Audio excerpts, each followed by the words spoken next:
Vai ir tādas vietas, kur jūs vēlētos skatīties televīziju, bet kaut kāda apstākļa dēļ tas nav iespējams? Nu, piemēram, skolā man dažreiz būtu ērti, tad es strādāju pie skolotāja un rādīt kaut kādu raidījumu ierakstus, piemēram, 100 gramu kultūras skolēniem. Un tad ir ērti, ja es varu no iPad palaist viņiem, piemēram, video, ko šobrīd man ir problēmas dažreiz izdarīt. Es apsveru šīs iespējas, ka es varēšu iet pa iecienītām un jaunām kafejnīcām ar planšetu datoriņu un vērt vaļā un negarlaikošos un pavadīšu laiku ļoti interesanti. Saspiestā veidā, bez reklāmām varēšu skatīties sev iecienītos raidījumus.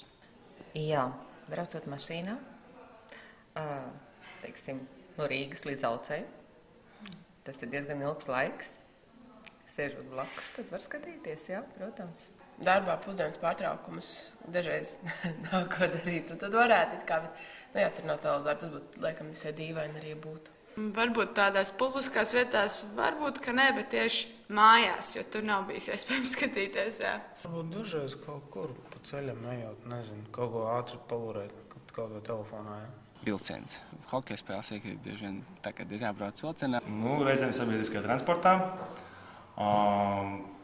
Jā, jau pārsvarā tu vai nu tu esi darbā un strādā, vai nu tu esi mājās vai sporto. Un tāpēc mājās skatos televizoru. Transportā, principā, jā. Jo ejot pieliet, tu negribēsi īpaši skatīties televizoru. Reizēm mašīnā, kad brauc no hokejas iet, tad gribās, jā. Jā, vienīgais, ka kaut kur brauc, kad sēž bezdarbībā. Noteikti virtuvē, jo man šos patīk gatavot, bet nepatīk skatīties sienā, kamēr es to daru. Un noteikti arī gultās sēdienas dienās.